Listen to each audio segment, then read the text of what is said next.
colleague in promoting relations with diaspora, Dr. Thomas Abraham, the registrar, the other Nirja, who's been tirelessly working not just for this conference, but from the very day we first, I would say, my wife Kavita, and she talked about the study abroad program, which has been a passion with both of us.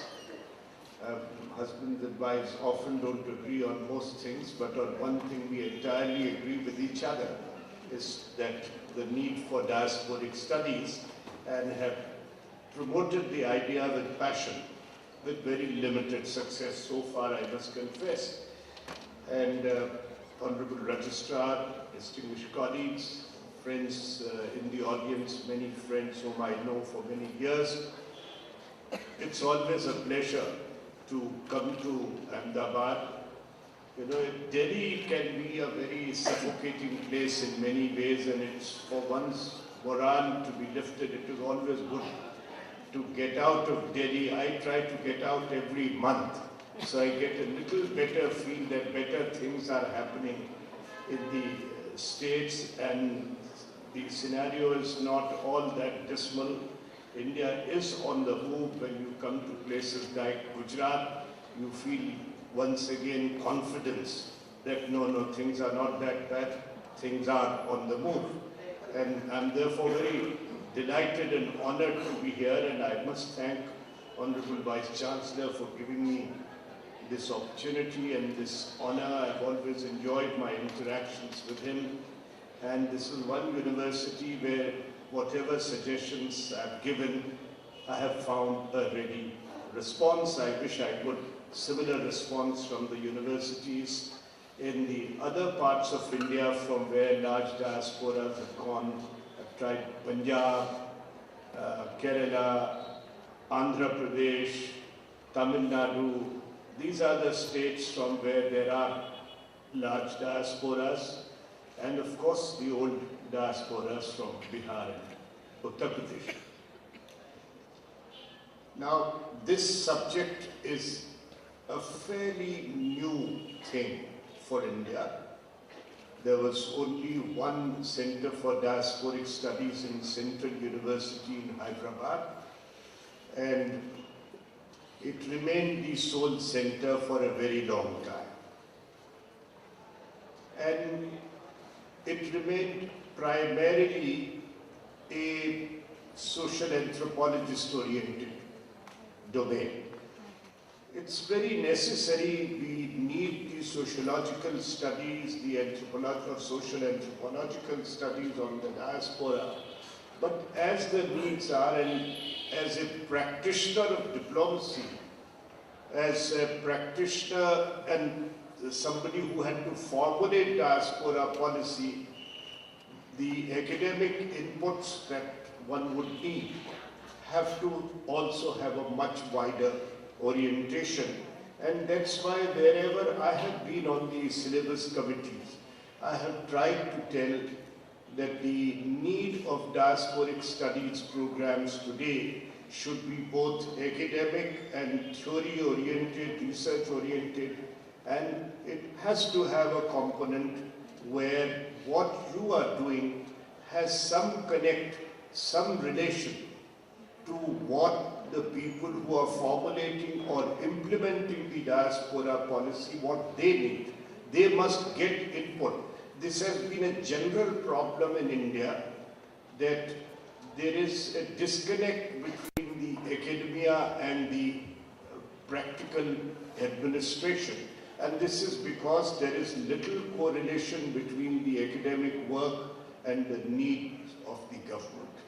So, since this is still a new field, I sincerely hope that it would take that factor into account, that there is enough content in the course and in the research work that it facilitates the engagement of the diaspora, it facilitates the policy formulation. Why diasporic studies? Since it's a new field,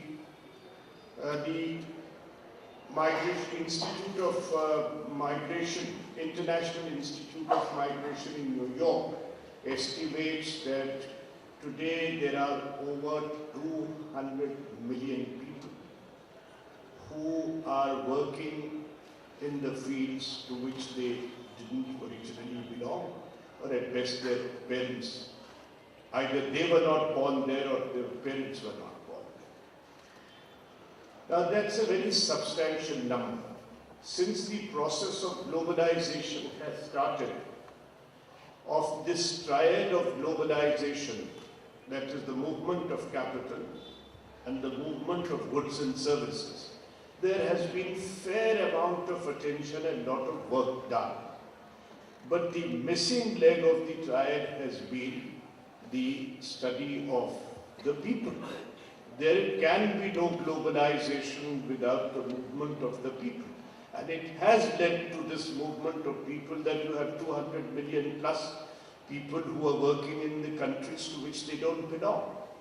And that aspect of globalization is understudied, under-researched, and countries like India, which have contributed very substantially to these 200 million people, about 4 million people next door in the Gulf alone are from India.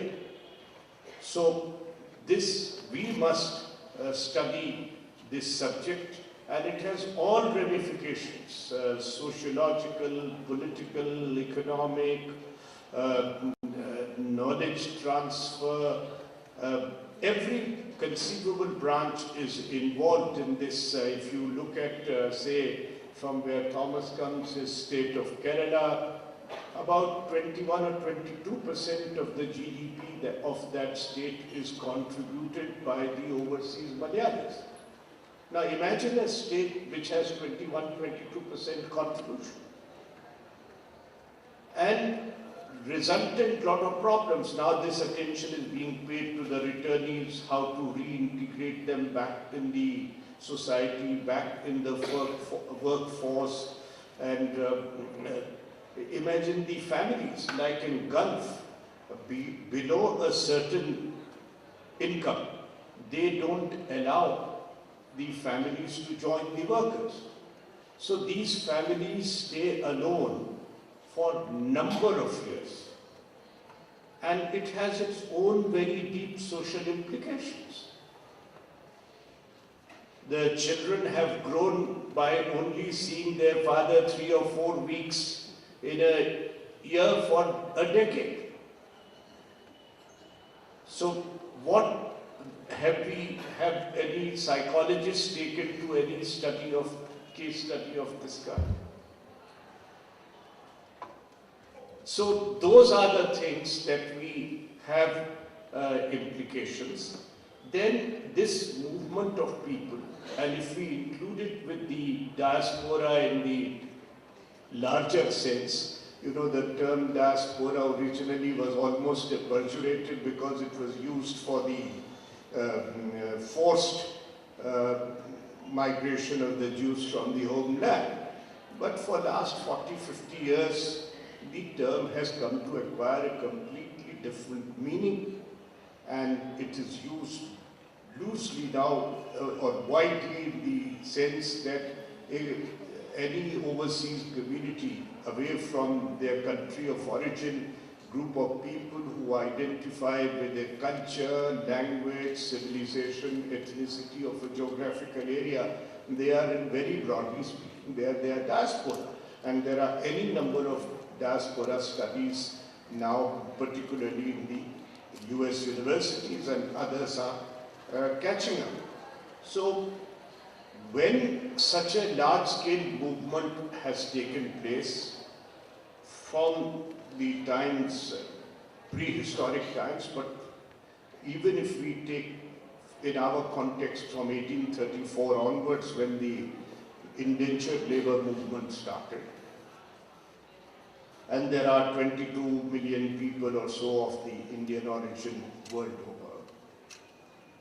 And this process of the technological, the communication revolution, the media reach of the kind that it has never had, that people in the farthest corner, the Indian origin people, read the Indian newspaper, see the Indian television channels at the same time.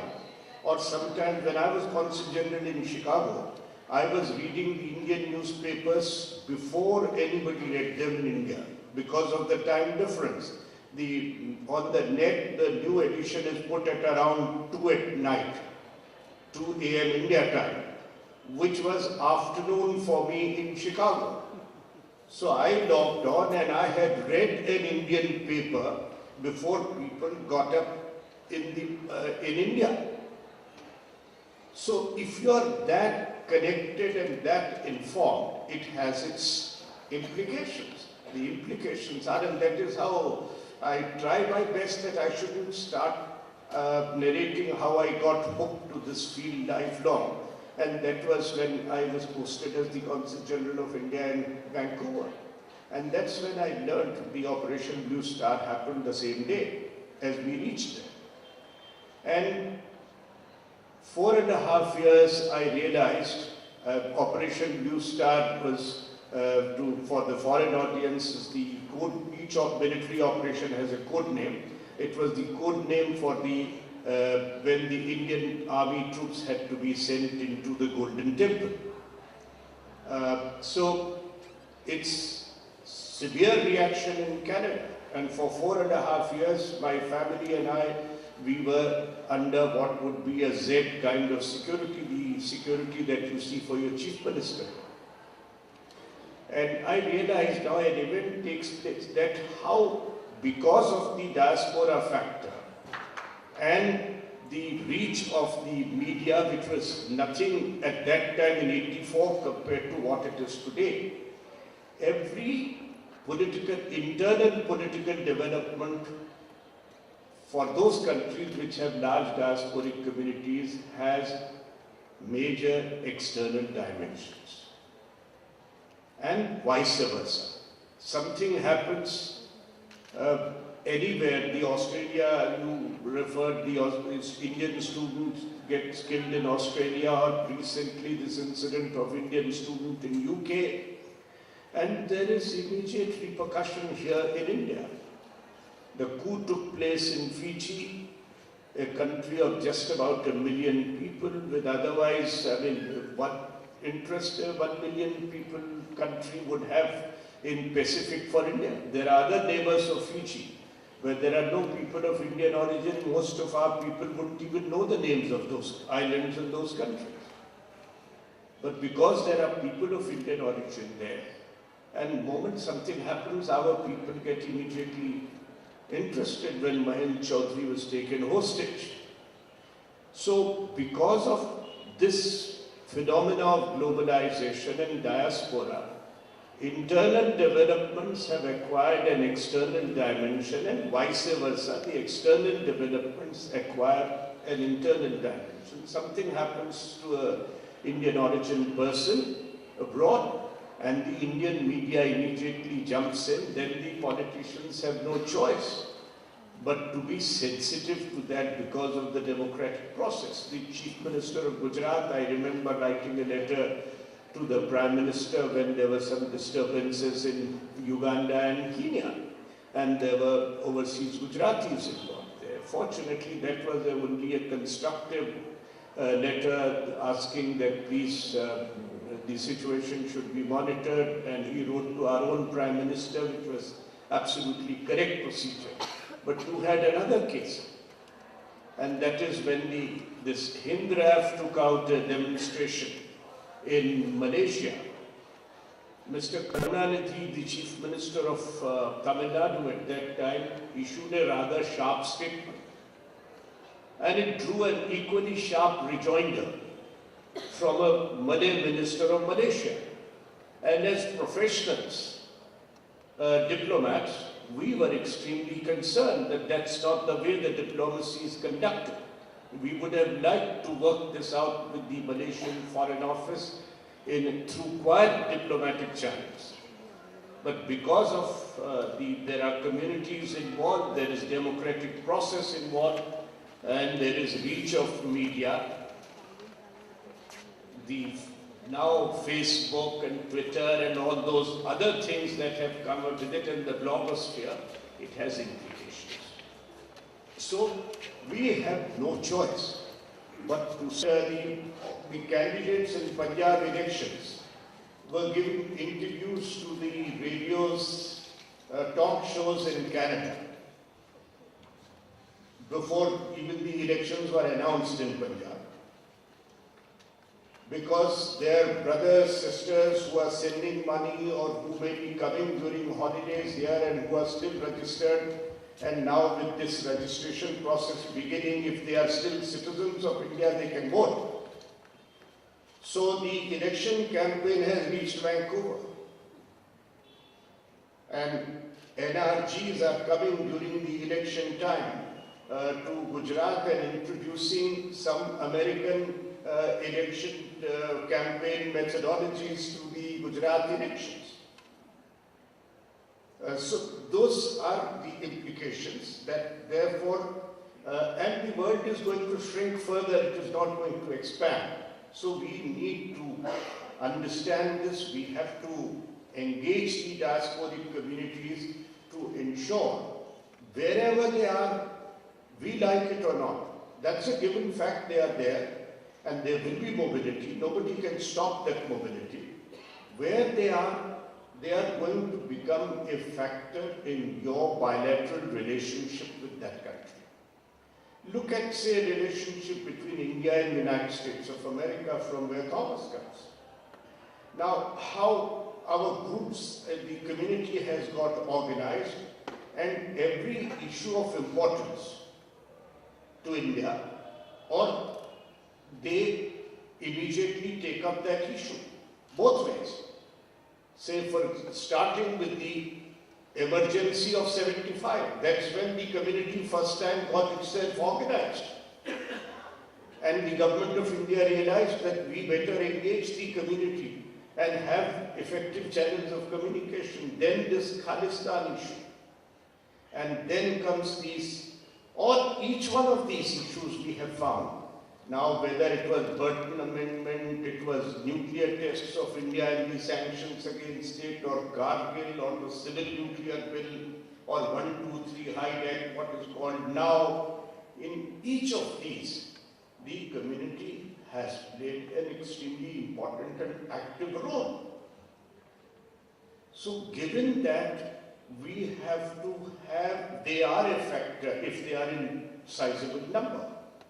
And if they are going to be a factor, our job as the professionals is to ensure that this remains a positive factor in our relationship and not a negative factor, which means we must understand them, we must understand diasporic society, their psyche, their expectations, their needs, and they must understand India.